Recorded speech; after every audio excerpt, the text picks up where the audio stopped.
அனைவருக்கும் வணக்கம். சிவசின்னங்கள் சிவசின்னங்களாக போற்றப்படுபவை விபூதியும் உருத்திராக்கமும் ஆகும். இவை நம்மை சிவபெருமானை நினைக்க செய்கின்றன, தீமைகளிலிருந்து பாதுகாக்கின்றன.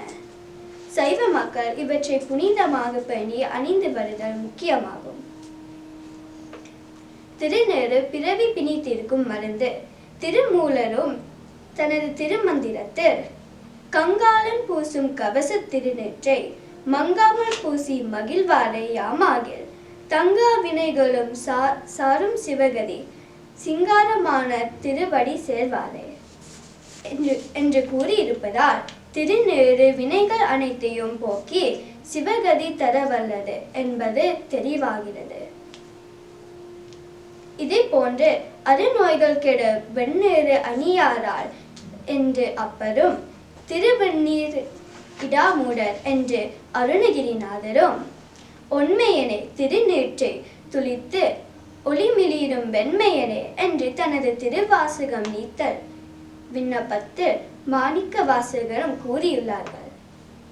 திருநீற்றின் பெருமையும் அதை அணிவதால் வரும் நன்மைகளையும் திருஞான சம்பந்தர் திருநீற்று பதிகத்தில் மிகவும் விளக்கமாக பாடியுள்ளார். அது மட்டுமன்றி பாண்டிய மன்னனின் வெப்ப நோயை தீர்த்த அரு மருந்தாகவும் திருநீறு விளங்குகிறது.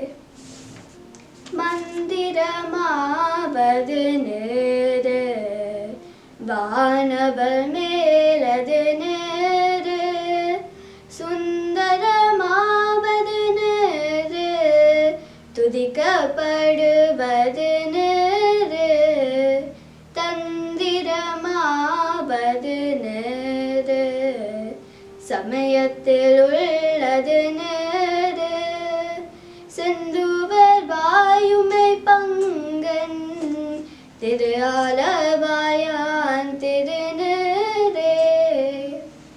திருநீற்றை கையில் எடுக்கும் போதே ஆடி அடங்கிய பின் படி சாம்பலாக போவோம் என்று பெருமையை புலப்பட்டு கொண்டே இருக்கும்.